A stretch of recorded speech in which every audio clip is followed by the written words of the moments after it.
बदौलत मैं बोल पाऊंगा। आज के हमारे राष्ट्र नायक श्री महात्मा गांधी जी और लाल बहादुर शास्त्री जी की जन्म जयंती है और इस बार हम सबको इससे पहले माननीय आचार्य महोदय, सभी गुरुजन और मेरे प्रिय विद्यार्थी मित्रों, मैं अपनी ओर से कुछ सब बोल पाऊंगा, हालांकि ज़्यादा नहीं बोल पाऊंगा, लेकिन मैं आशा और विश्वास करूंगा कि आप उसको ध्यानपूर्वक सुनेंगे। हो सकता है कुछ बातें अभी समझ में ना आए, बाद में आप आएंगे। महात्मा गांधी जी की बात करते हैं। इनका जन्म जो है 2 अक्टूबर 1869 को कौर में गुजरात में हुआ। इनके पिताजी राजकोट के दीवान थे और वो ज़्यादा मतलब ऐसा नहीं था, साधारण परिवार से ही थे और इनकी प्रारंभिक शिक्षा पोरबंदर में हुई और उसके बाद में राजकोट के अंदर हुई। तो आपको पता है स्कूल करने के बाद कॉलेज के लिए जाते हैं, तो ये उस शिक्षा के लिए इनको इंग्लैंड जाना था। उस शिक्षा के लिए यानी हायर एजुकेशन के लिए LLB के लिए वहां जाना था। तब उसमें ऐसा माना जाता था कि समुद्र को लांघना जो है, समुद्र को पार करना सही नहीं माना जाता था। तब एक जैन मुनि जी घर पे आए, उन्होंने 3 इनसे बातें कही। एक तो 3 शर्तें दी कि अगर इनका पालन करते हो तो आप वहां जा सकते हो और आपके घर वाले आपको अनुमति दे देंगे। अगर ये बातें नहीं मानी गई या फिर इनका कनिक भी आपने उल्लंघन किया तो फिर ठीक नहीं होगा। इसमें से कुछ बातें मेरे को याद है तो बोलूंगा। एक तो वहां पर आप किसी भी पर स्त्री पर आप नहीं उठाओगे या फिर उनकी ओर आपको बिल्कुल भी ध्यान नहीं देना है।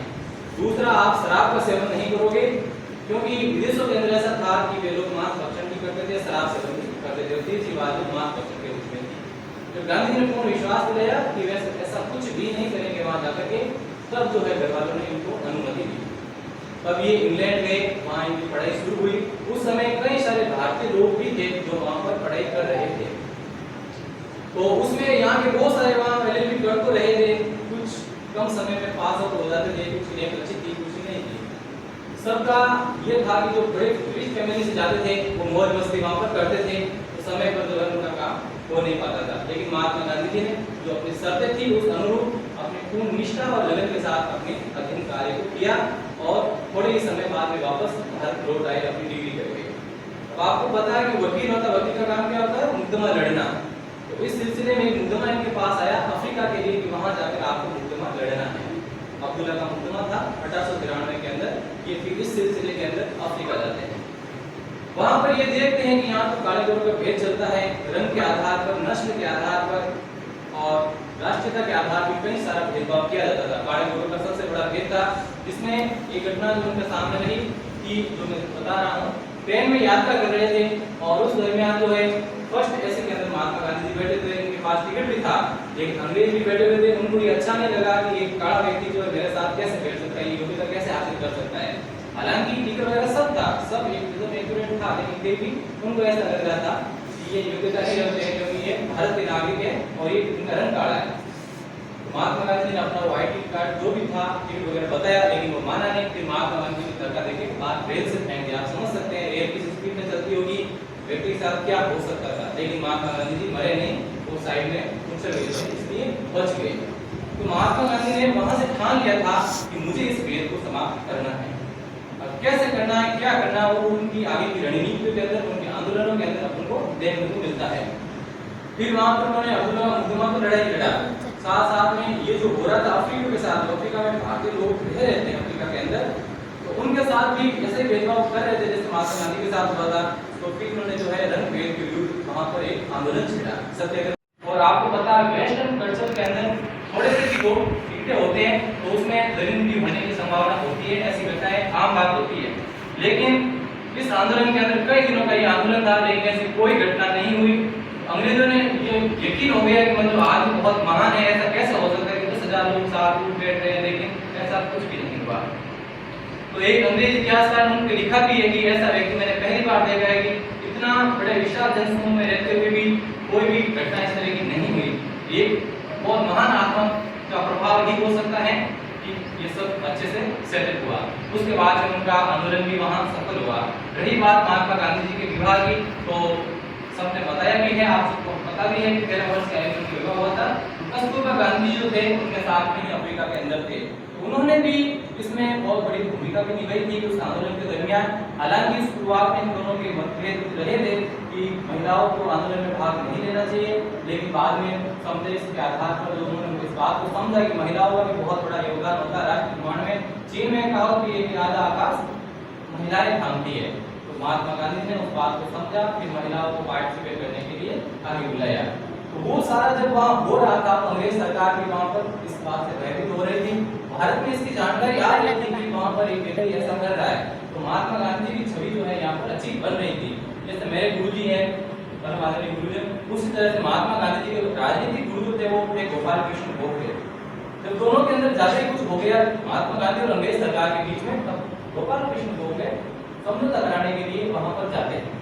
अफ्रीका के अंदर फिर दोनों में समझौता होता है और कुछ समय बाद महात्मा गांधी स्थायी रूप से भारत आ जाते हैं 1915 के अंदर। लेकिन उनके गुरु कहते हैं कि अभी आपको कुछ करना नहीं, आपको पूरा भारत भ्रमण करना है, 2 साल तक आपको समझना है कि आगे वास्तविक स्थिति क्या है, उसके आधार पर आप लड़ोगे। ऐसा नहीं हो कि आप यहाँ आ गए अफ्रीका में जैसा कहते हैं आते ही आप शुरू हुए, पहले चीज को समझना होता है। तो महात्मा गांधी ने अपने गुरु के कहे अनुसार 2 वर्ष तक किसी भी आंदोलन में भाग नहीं लिया और न ही कोई सत्याग्रह किया। उनका प्रथम सत्याग्रह भारत के अंदर जो होता है, चंपारण के अंदर होता है। इसके लिए उनको आमंत्रित करता है रामचंद्र शुक्ल, जो एक किसान था। वहाँ होता यह था कि जो अपन खेती करते हैं वहाँ पर नील की खेती की जाती थी। 3 घटिया पद्धति प्रचलित थी, यानी 20/3 भाग पर जो है उनको नील बोकर अंग्रेजों को देनी पड़ती थी। और उस समय हुआ भी यूँ था कि किसानों को ज्यादा फायदा भी नहीं होता था।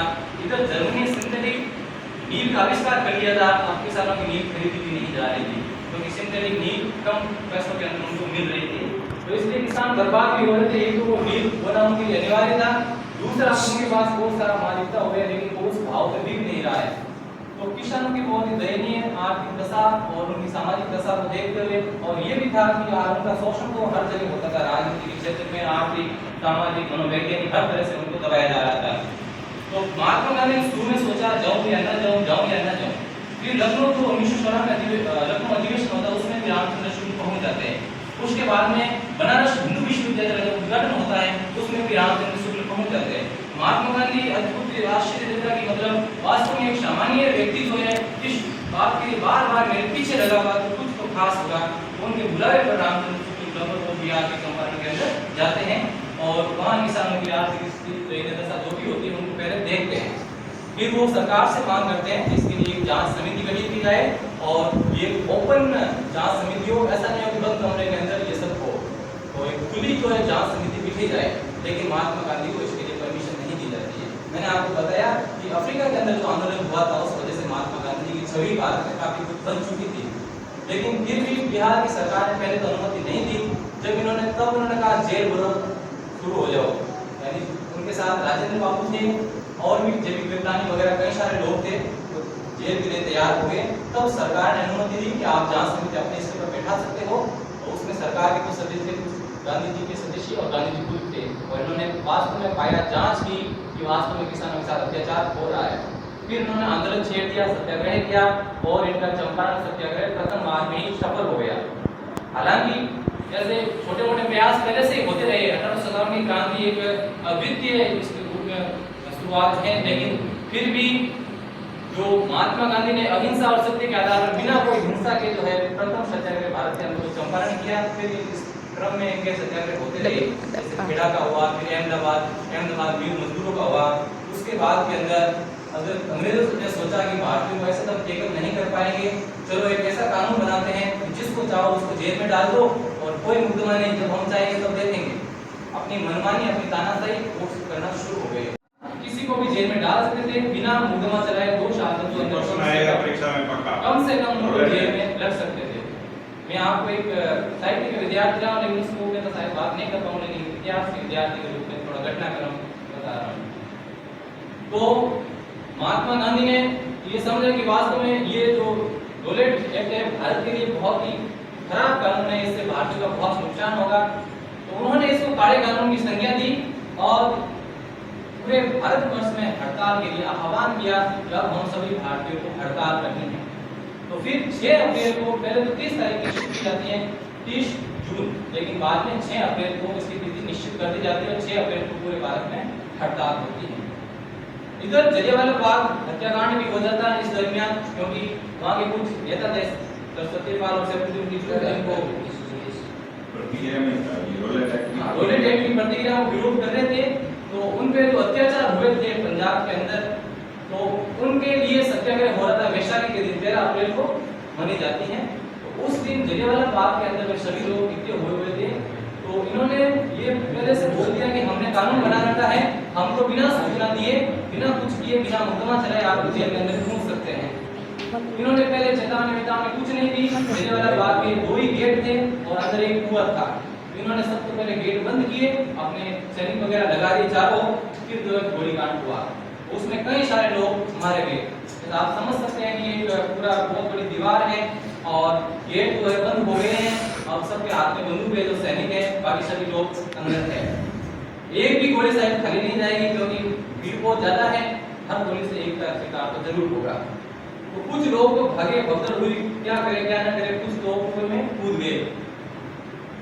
आदमी मरता क्या नहीं करता, गोली से मरने से अच्छा उन्होंने समझा हम कुएं में कूद जाते। कुछ ने आत्महत्या की और अंग्रेज सरकार पता कुएं तो इसलिए कूदे थे साइड अंदर पानी है, गोली से तो बच जाएंगे कम से कम। लेकिन उनको ये पता नहीं था कि पीछे वाले भी उसके ऊपर कूदेंगे, उसके ऊपर कूदेंगे, उसके ऊपर कूदेंगे, तो फिर पूरा भर गया कुआं और सब मर गए। तो इस तरह से कुआं भी भर गया और वे इधर उधर घोड़े से भी काफी लोग मारे गए। कुछ शायद बच पाए होंगे, बाकी हजारों की संख्या में लोग थे। अंग्रेज सरकार इसका आंकड़े बहुत कम बताती है कि 300-400 लोग मरे। लेकिन कुछ हमारे स्वदेशी जो पत्रकार थे, जो अखबार वगैरह निकलते थे, उन्होंने जो है 1200-1300 की संख्या बताई। लेकिन कुछ लोगों ने हजारों की तादाद बताया कि वास्तव में इसका खुलासा ही नहीं किया जा सका। तो ये जो घटना हुई, महात्मा गांधी के दिलो दिमाग में बहुत सती लगी कि मैं जो ये हड़ताल के लिए कर रहा हूँ, ये जो आंदोलन कर रहा हूँ, इस वजह से ऐसी ऐसी घटनाएं होगी तो हमारे देश में इतना नुकसान हो सकता है। और मैं हिंसा के हमेशा विरोध में रहा। तो फिर वे वहाँ जलियांवाला बाग हत्याकांड जो हुआ था वहाँ वो प्रत्यक्ष रूप से जाते हैं, वहाँ की स्थिति देखते हैं, उनके परिवारों से मिलते हैं। तो फिर उनके जो हृदय पिघल जाता है कि मुझे इस तरह से भी नहीं करना चाहिए कि परिवार के जो कमाने वाला होता, जो खास होता, वो व्यक्ति वहाँ मारा गया तो परिवार की क्या हालत होगी। तो उन दशाओं के अंदर, उन विडंबनाओं के अंदर, उन दुविधाओं के अंदर महात्मा गांधी अपने सत्याग्रह को स्थगित कर देते हैं। इधर अंग्रेज सरकार का थोड़ा प्रभाव कम होता है कि वो थोड़ा मैनिपुलेट करती है, एकदम पूरा लागू नहीं करती है। इधर होता यह है कि प्रथम विश्व युद्ध हो चुका होता है, उसमें विश्व युद्ध की शर्तों के अंदर जो पेरिस शांति सम्मेलन हुआ था, वो शर्तें रखी गई थी। खलीफा के पद को हटा दिया गया। तुर्की के अंदर मुसलमानों का सबसे सर्वोच्च पद होता है, खलीफा का धार्मिक गुरु भी होता है, राजनीतिक गुरु भी होता है, तो उसको हटा दिया गया, तुर्की के टुकड़े कर दिए गए। तो मुसलमानों ने एक आक्रोश था, भारतीय मुसलमानों में भी, क्योंकि हमारे भाइयों के साथ, हमारे धर्म के साथ जो है इन्होंने अंग्रेजों ने बहुत नुकसान किया है। महात्मा गांधी ने उचित मौका समझा कि मुसलमान भी अंग्रेजों का विरोध चाह रहे हैं और यहाँ के हिंदुस्तान के लोग पहले से चाह रहे हैं। तो खिलाफत आंदोलन में महात्मा गांधी ने इस हिसाब से सहयोग किया कि हम मुसलमानों को सहयोग करेंगे, मुसलमान हमारे देश के लिए सहयोग करेंगे। तो इन्होंने मुसलमानों का पर्याप्त सहयोग किया और फिर जो है जब इन्होंने असहयोग आंदोलन आगे शुरू किया था तब तो मुसलमानों का इनको पर्याप्त सहयोग मिला। तो अंग्रेज सरकार की जो नीतियां थी, जो उनकी ओर से शोषण किया जा रहा था, जो भारतीयों को दबाया जा रहा था, इन्हीं की बदौलत थे कि महात्मा गांधी को ये सब करना पड़ा। इससे पहले ये जो असहयोग आंदोलन शुरू होगा या कि ये जो हड़ताल थी, बुलेट एक्ट थी, इससे पहले महात्मा गांधी भारत में आने के बाद अंग्रेजों के समर्थक थे, उनका प्रत्यक्ष रूप से विरोध नहीं कर रहे थे। वे चाहते थे कि अंग्रेज सरकार से मांग करेंगे, अंग्रेज सरकार को यहाँ की गलतियों की एहसास करेंगे तो अंग्रेज सरकार यहाँ की बातों को समझेगी, मानेगी और सुधार कर लेगी। लेकिन यहाँ पर उनको ये महसूस हो गया कि अंग्रेज सरकार आपको ऐसा कुछ नहीं करेगी, वो सिर्फ अपनी रोटियां सेक रही है। सरने मैडम ने बताया कि उनको केसर हिंद की उपाधि भी मिली थी। उनको इस रूप में मिली थी, वो भारत में आए थे, उस समय प्रथम विश्व युद्ध चल रहा था 1914 से 18। उस दरमियान विश्व युद्ध चल रहा था, तो महात्मा गांधी ने अंग्रेजों की सहायता के लिए एक रेजिडेंट बने। तो उन्होंने सबसे पहले तो सार्जेंट गांधी के रूप में मतलब इनको लोकप्रियता प्राप्त हुई आसपास के इलाके के अंदर। अंग्रेजों ने समझा कि इतने बड़े स्तर पर गांधी का सहयोग मिला तो इनको कैसे हिंद की उपाधि दी, कैसे हिंद यानी हिंद सम्राट, भारत का जो सर्वोच्च जो आदमी है जो हमारी सहायता कर रहा है, तो कैसे हिंद की उपाधि जो महात्मा गांधी को अंग्रेजों द्वारा पत्नी के रूप में, टाइटल के रूप में मिली थी। हालांकि महात्मा गांधी ने बुलेट की हड़ताल के दौरान इस उपाधि का त्याग नहीं किया था, लेकिन अब शुरू होगा असहयोग आंदोलन, जिसके अंदर महात्मा गांधी इस उपाधि का भी त्याग कर देंगे। असहयोग आंदोलन का मतलब यह था, आप सीधे सीधे समझ सकते हैं, असहयोग यानी कि आपको सहयोग नहीं करना है, आपने ठहरो नहीं देना, क्या समाज को ठहरो दो, आठ आपने ठहरो नहीं देना है। आप अंग्रेजों सहयोग की करता कि आप बेणी पॉलिसी पालन करता, वे जो 500 माराठ लेना होता वो माल आप यूज करता। गहना कपड़ा वगैरह है, क्योंकि बाहर का जो कपड़ा था वो सस्ता मिलता था, यहाँ के जो उनको कपड़ा बुनते थे वो थोड़ा महंगा पड़ता था। हम लोग क्या करते थे, बाहर से सस्ते में, आज भी मानते हैं कि मतलब सस्ती चीज सबसे पहले और उसको भी तवज्जो देते हैं। तो ये सस्ते का नुकसान था कि इसका फायदा अंग्रेजों को मिल रहा था। और उन्होंने कहा कि जो स्कूल में बच्चे जा रहे हैं अंग्रेजों के स्कूल में, अगर उनमें जाना बंद हो जाएंगे तो स्कूलें बंद हो जाएगी। जो वकील हैं वो अगर वकालत करनी बंद हो जाएंगे अंग्रेजों के कोर्ट के अंदर, तो इनके न्यायालय जो है वो बंद हो जाएंगे। इसके लिए स्थानीय पंचायत गठित की जाएगी जो स्वदेशी तरीके से समझौता करके मतलब छोटा मोटा इस तरह से न्याय कर लेंगे, मतलब उनको वकीलों के चक्कर में पड़ने की आवश्यकता नहीं रहेगी। तो महात्मा गांधी ने आह्वान किया कि असहयोग किया जाए, तो उसमें बहुत बड़े स्तर पर लोगों ने, पूरे देश ने जो है इसमें अपना अपना सहयोग किया। ये प्रथम बहुत बड़े स्तर का आंदोलन था, इससे पहले इस तरह का विशाल आंदोलन नहीं हुआ था जिसमें महिलाओं, बच्चों, पुरुषों सब ने बढ़ चढ़ कर पूरे देश के अंदर इसमें भाग लिया। फिर इसमें विदेशी कपड़ों की होली जलाई गई, सबने, विद्यार्थियों ने स्कूलों का बहिष्कार किया, कॉलेजों का बहिष्कार किया कि हमें नहीं जाना, हमें जो स्कूल हम हमारे विद्यालय को बिल्कुल खोलेंगे। इसके अलावा शिक्षकों ने बहिष्कार किया, हर तरह से मतलब हर वर्ग ने जो है इस अंग्रेजों की पॉलिसी का बहिष्कार किया। अब अंग्रेजों के कान खड़े हो गए, ऐसे चलता रहा तो कल को हमें इस देश को छोड़कर जाना पड़ेगा, क्योंकि हम यहाँ पर है भारतीय के सहयोग से, क्योंकि अंग्रेज बहुत कम 1% भी नहीं थे, शायद 33 लाख भी नहीं थे, लेकिन वो 33 करोड़ लोगों पर जो है शासन कर रहे थे। पूरे ब्रिटेन की जो आबादी थी उस समय 33 लाख थी, लेकिन विश्व के कई देशों के अंदर उनका राज था। तो भारत के अंदर 33 लाख हो नहीं सकते हैं, कुछ लोग रहे होंगे, मतलब उसका हो सकता है 10% 20% लोग जो है भारत के अंदर थे और वे पूरे भारत को शासित कर रहे थे और अपना गुलाम बनाए हुए थे। तो ये बात सबको समझ में आएगी कि हम अंग्रेजों का इस तरह से इतने उन्नत तरीके से विरोध कर सकते हैं और हमारा कुछ नहीं हो सकता। लेकिन अंग्रेजों ने यह समझा कि ऐसा चलता रहा तो कल हमको यहाँ पूरे विश्व समेट के जाना पड़ेगा। फिर उन्होंने जगह जगह हिंसात्मक घटनाओं को अंजाम देना शुरू किया। इसी तरीके की घटना होती चोरी चोरा कांड, जिसमें पुलिस वाले जो शांतिपूर्ण सत्याग्रह के ऊपर एक जुलूस के ऊपर फायरिंग कर देते हैं, जिसमें कुछ लोग शहीद होते हैं, कुछ घायल होते हैं। तो फिर उनको जब गुस्सा आता है कि हम इतने अच्छे तरीके से कर रहे हैं, हमारी कोई गलती नहीं है, कोई गलत कर रहा है तो हम विरोध तो कर ही सकते हैं, हिंसात्मक तरीके से नहीं, अहिंसात्मक तरीके से तो कर ही सकते हैं। जब उनको बात आती तो उन्होंने जो पुलिस थाने को घेरा और उन्हीं को आग लगा दी। उसमें 22 पुलिसकर्मी जो है शहीद हुए थे। तो इस घटना से महात्मा गांधी का हृदय, मैंने कहा पहले भी कहा था, रोलेट एक्ट का जब विरोध था उस समय भी पिघल गया था, उसको भी वापस लिया था। तो इस घटना के कारण महात्मा गांधी ने बारडोली के अंदर जो एक मीटिंग हुई थी उसमें घोषणा की कि मैं असहयोग आंदोलन को वापस लेता हूँ। इसका सबसे बड़ा कारण यह है कि अब हिंसात्मक घटनाएं शुरू हो गई हैं, जो मैं नहीं चाहता, मैं हिंसा का कभी समर्थन नहीं करता। भारत को आजादी 2 साल बाद मिलेगी, मुझे स्वीकार है, लेकिन हिंसात्मक तरीके से मुझे आजादी नहीं चाहिए। तो ये महात्मा गांधी ने कुछ अपनी बहुत बड़ी बड़ी बातें कही, जिनके आधार पर जो है कांग्रेस की कार्य समिति ने जो है इसको कह दिया कि मतलब ये स्थगित किया जाता है, अभी समाप्त किया जाता है। इस जो समाप्त करने की जो घटना हुई थी, कुछ लोगों को अच्छा नहीं लगा, क्योंकि इतने बड़े स्तर पर देश में जो आंदोलन प्रथम बार हो रहा था, सब वर्ग की भागीदारी थी और सब अपना जी जान से लगे हुए थे। तो फिर उन्होंने, कुछ लोगों ने बहुत इनकी आलोचना भी की, लेकिन महात्मा गांधी ने हर आलोचना मुझे एक्सेप्ट करने की, मैं हिंसा का सहयोग कभी नहीं कर सकता। तो सुभाष चंद्र बोस ने तो बहुत बड़े शब्दों में आलोचना की कि तो बापू ने हमें जो सपना दिखाया है कि 1 वर्ष के अंदर अपन को आजादी मिल जाएगी सहयोग आंदोलन के कारण, वो मात्र एक ढोंग के अलावा कुछ नहीं हो सकता। क्यों? क्योंकि अंग्रेजी सरकार इस तरह से झगड़े हुए हैं, लोग अपना विरोध कर ही नहीं पा रहे अंग्रेजों का।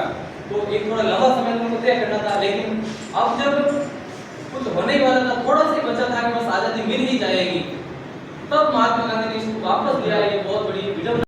आप सभी समझ सकते हैं कि अंग्रेजों के पास अत्याधुनिक हथियार थे, घोड़े, बंदूक, बारूद वगैरह, मिसाइलें वगैरह, मिसाइलें नहीं थी, लेकिन बाकी सब जो इंतजाम उनके पास होने थे वो सभी थे, टैंक वगैरह सब थे। लेकिन भारतीयों के पास उस लेवल के हथियार वगैरह नहीं थे, सभी सामान्य नागरिक थे, साधारण लोग थे। तो अगर ऐसा होता तो आप खुद भी समझ सकते हैं कितना खून बहता। तो महात्मा गांधी ने उस खून को रोकने के लिए, उस लहूलुहान धरती को लहूलुहान से बचाने के लिए ये बात कही कि मैं हिंसा का समर्थन नहीं कर सकता। उसके बाद में महात्मा गांधी और भी होते हैं, मैं सब तरह से वर्णन करूंगा, ठीक नहीं रहेगा, समय अभाव है। बाकी इसके बाद में नमक सत्याग्रह भी हुआ, और नमक सत्याग्रह आप सबको पता है, दांडी मार्च मेरे सामने बताया कि उसमें जो है 26 दिनों का चला था। और जब वो होता है तो एक मुट्ठी नमक हाथ में लेकर दिया गया। हाँ, 200 मील की समुद्री यात्रा थी, दांडी नामक स्थान से समुद्र के तट पर है ना, तो उसमें जो है पोरबंदर से पाकिस्तान था, समुद्र का तट था, वहां तक वो चले थे। तो उसमें इन्होंने एक मुट्ठी नमक हाथ में लिया। आप ये समझो कि क्या हो गया उससे, लेकिन उस समय अंग्रेजों का विरोध करना कोई सामान्य बात नहीं थी, कोई भी नहीं कर सकता था। आज तो हम छोटी मोटी घटनाओं के विरोध करते थे कि आपने ठीक नहीं किया, उस समय अगर ऐसा कोई बोल भी देता तो उसकी जीभ काट दी जाती, आप ऐसा बोल कैसे सकते हैं। तो इतना जो है अत्याचार शोषण वगैरह होता था। महात्मा गांधी ने ठान लिया कि हम नमक कर नहीं देंगे, फिर अपने सहयोगी के साथ शुरू होते। अब देखिए विडंबना, महात्मा गांधी जब आंदोलन शुरू करते हैं तब कई सारे लोकसभा के अंदर सम्मिलित होंगे, जगह जगह जाते हैं, जगह जगह स्थान होते हैं जहाँ भाषण देते हैं, बातें बताते हैं कि आपको ऐसा ऐसा करना है, लोग आते हैं, सभा होती है, वापस चले जाते हैं। लेकिन उस शुरू से लेकर एंड तक, समुद्र तक महात्मा गांधी के साथ लोग पहुंचे थे, वो सिर्फ 78 ही थे, जिनको वॉलंटियर कहा जाता है, समर्थक कहा जाता है। 78 के अंदर कोई कहता है कि आप सही कह रहे हो, आपका हम समर्थन करते हैं, इसके तीन अर्थ हो सकते हैं। एक तो वो कह रहा है, जब बहुत अच्छा होगा तो अपने आप अपने समर्थन में आ जाएगा। एक वो होता है कि स्वार्थ जगह तो उधर भी जा सकता है।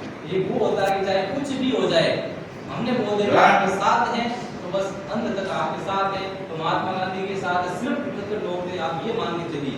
देश का सहयोग था, लेकिन जो समर्थक थे, प्रॉपर जो थे, 75 लोगों के साथ उन्होंने इसको शुरुआत किया। और यहीं से नमक सत्याग्रह से जो है सविनय अवज्ञा आंदोलन 6 अप्रैल को शुरू हो जाता है।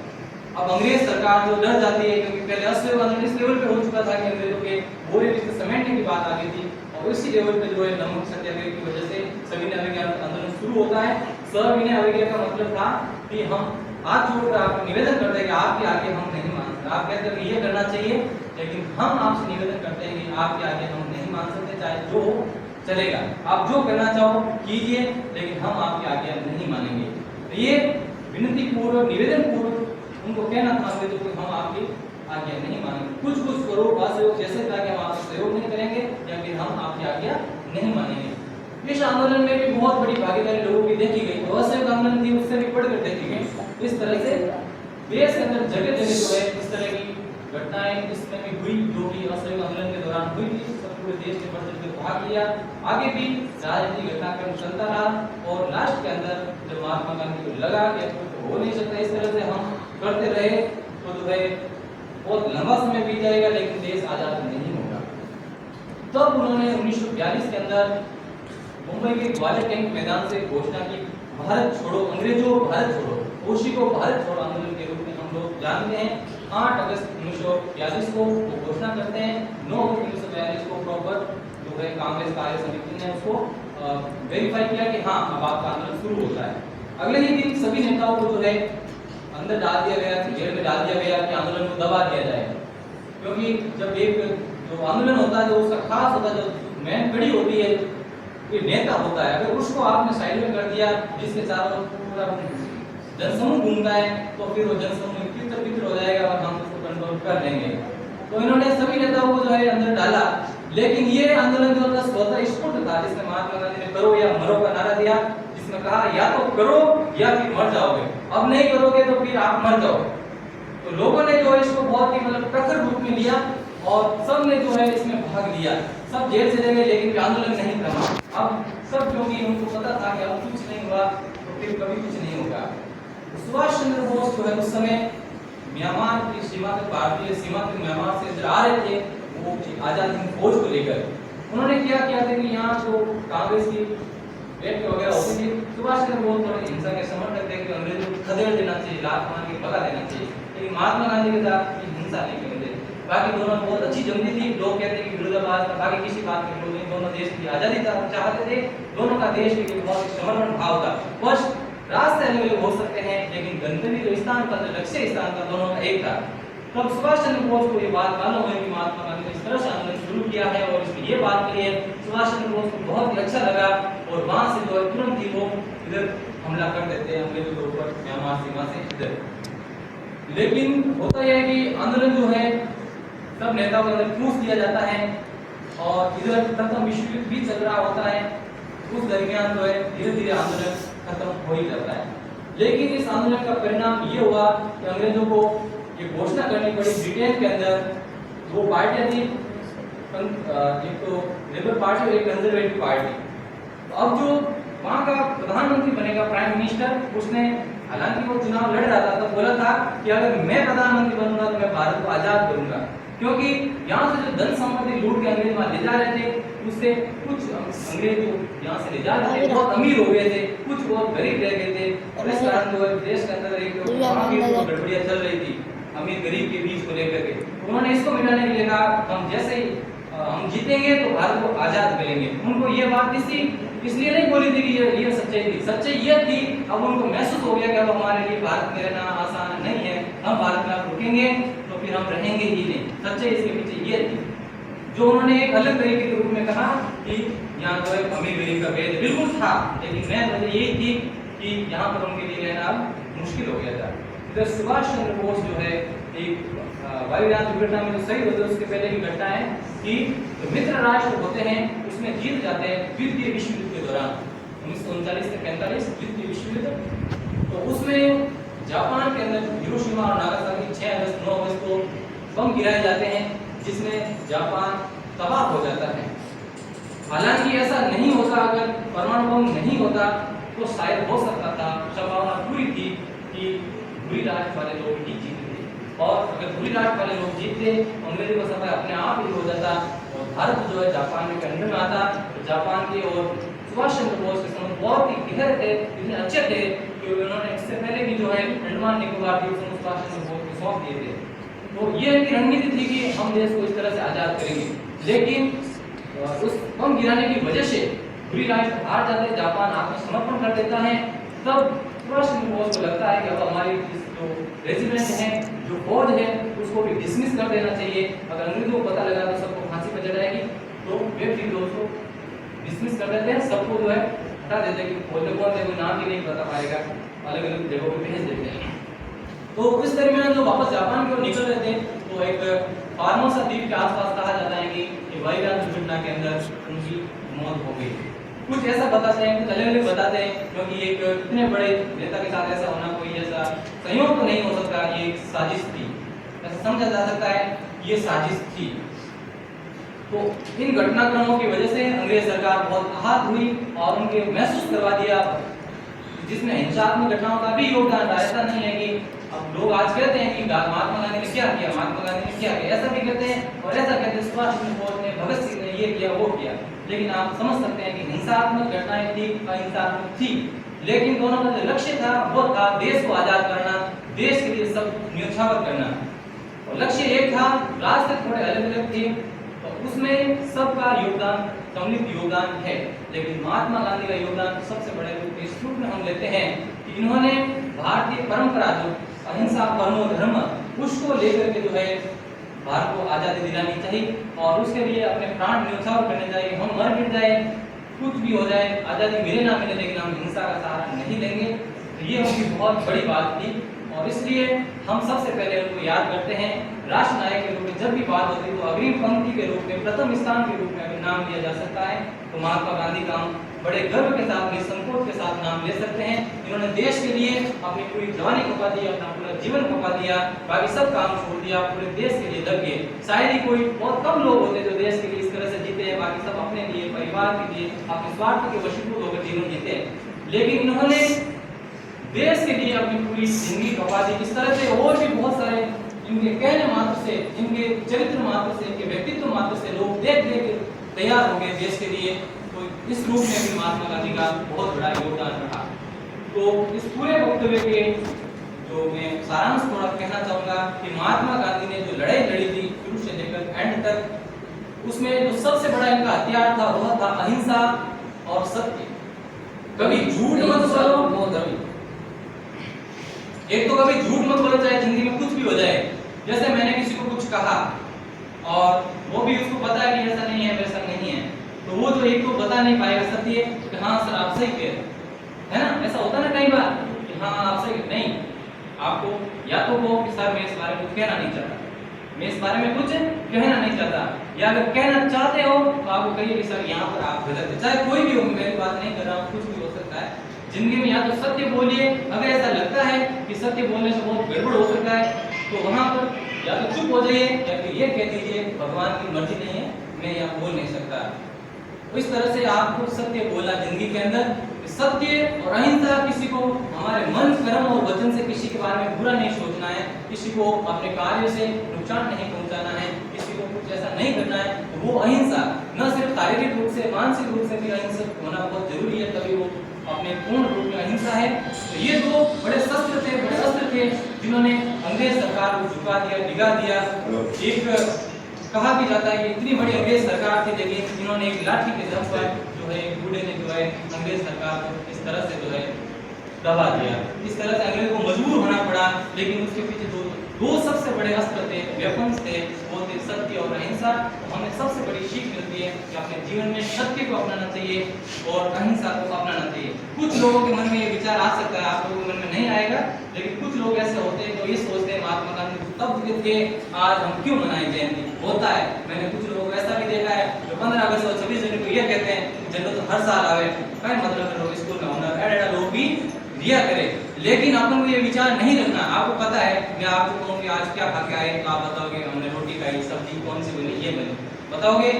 कल नाइट का पूछूंगा तो बता दोगे, परसों को पूछूंगा तो कुछ सोच के बता दोगे, लेकिन मैं पूछूं 15 दिनों पहले आपने क्या किया, तो आप नहीं बता पाओगे। बहुत कम लोग बता पाते, बहुत इंटेलिजेंट बहुत ही होते हैं वैज्ञानिक रूप के लोग, तो वे शायद बता पाएंगे, गलत बात है, लेकिन 15 दिनों के बाद कोई नहीं बता सकता।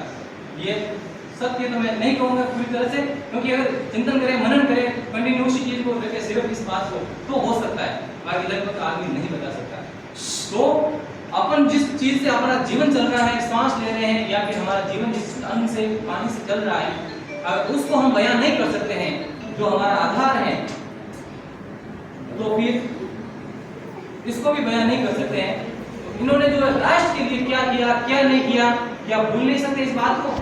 उस बात को जो है हर बार तरोताजा करने के लिए, हमारे अंदर वो जोश और जुनून पैदा करने के लिए, अपने देश के लिए प्राणों का मोह न करके सब कुछ न्योछावर करने और राष्ट्र समाज के लिए अपना जीवन जीने के लिए ये बातें प्रेरित करती हैं। इसलिए हर वर्ष इनको हम याद करते हैं, जन्म जयंती के रूप में हृदय में भी संजोए रखते हैं कि हम भी इनकी तरह बनेंगे। इनको आदर्श रूप में, प्रेरणा स्रोत के रूप में देखते हैं। और मेरे जो प्रेरणा स्रोत कहे जा सकते मेरे गुरु ने हैं, लेकिन सबसे बड़े प्रेरणा स्रोत अगर मैं कहूँ जो मैंने जिन आंखों से देखा नहीं है, और जो मेरे प्रेरणा स्रोत है वो महात्मा गांधी है, जिनको मैंने बचपन में, जैसे आप आज सुन रहे हैं सभी गुरुजनों की बातें, उस तरह से मैंने भी दूसरी तीसरी क्लास के अंदर सुना था। उसी से मेरे को इनके प्रति बहुत ही आकर्षण हो गया कि मतलब मेरे को महात्मा गांधी को जानना चाहिए। आज भी किसी भी टॉपिक को पढ़ता हूँ, कई सारे टॉपिक पढ़ता हूँ, लेकिन जब महात्मा गांधी की बात आती है मैं कभी नहीं करता। भले आप मुझे कितना भी उनके बारे में लाके देंगे, तो मैं उसको पूरे ध्यान से मनपूर्वक उसको देखूंगा कि मतलब वास्तव में ऐसा ऐसा हुआ था, और एक ऐसे जीवंत घटनाएं लगती है कि वास्तव में इस तरह से वो साक्षात हो जाती है। वो इसलिए होता है क्योंकि जुड़ाव हो गया। आप सब भी आज कोशिश कीजिए, घर जाके भी चिंतन कीजिए, मनन कीजिए कि वास्तव में महात्मा गांधी बाकी लेना क्या था, लेकिन उन्होंने दिया क्या क्या नहीं है। तो इस तरह से हमें भी जो है समाज के लिए, राष्ट्र के लिए सब कुछ करना है। और ऐसा होता है कि एक पागल व्यक्ति नाथुराम गोडसे था, जिसने 30 जनवरी 1948 को राष्ट्रपुंज की जो है गोली मारकर हत्या कर दी। और इसी के साथ महात्मा गांधी के 3 शब्द थे, हे राम राम और राम। इसी ध्वनि के साथ महात्मा गांधी स्वर्ग सिधार जाते हैं और वो जो है इस लोक को छोड़ देते हैं। महात्मा गांधी का हमारे लिए बहुत योगदान है। कुछ बातों आप लोग ध्यान रखना है, सादा जीवन, कुछ विचार, ये महात्मा गांधी से सीखा जा सकता है। ये जब गोलमेज सम्मेलन के अंदर इंग्लैंड में मिलने भी गए थे, तब भी ये धोती के अंदर गए थे और ऊपर का शरीर नग्न था, यानी कि सिर्फ धोती पहने हुए थे। हाँ, इनके पास डिग्री वगैरह सब थी, ये अफ्रीका वगैरह तक में मुकदमा लड़ रहे थे, इनको कैसे रहे, इनकी उपाधि थी, लेकिन फिर भी बहुत ही सामान्य जीवन जीते थे। इसलिए क्योंकि मेरा हर भारतीय अगर इस निचले तबके का लोग इस तरह का जीवन जी रहा है, तो मुझे कोई अधिकार नहीं है कि मैं महलों के अंदर मौज करूं। इसलिए भी और इस रूप में कि भाई भारतीय के साथ ये हो रहा है, एक सामान्य व्यक्ति के जीवन की तरह इन्होंने अपना जीवन जिया, लेकिन इनके विचार देखिए अंग्रेज सरकार को भी झुकना पड़ा और आखिरकार जब भारत को आजाद कर दिया गया, तो इनके विचार बहुत ही बड़े थे, बहुत कुछ विचार थे, कार्य भी विचार से ही कार्य बनता है। अगर अच्छे विचार होंगे, अच्छे कार्य होंगे, महात्मा गांधी की तरह अपन को भी अपने जीवन में जीवन सादा रखना है, ऐसे एक्शन वैक्शन में नहीं देना है और अपने विचार जो है, मानसिक जो प्रक्रिया होती है, विचार दोष है, उनको अच्छा रखना है, उस अनुरूप कार्य भी अच्छा करना है। इस बात का ध्यान रखना।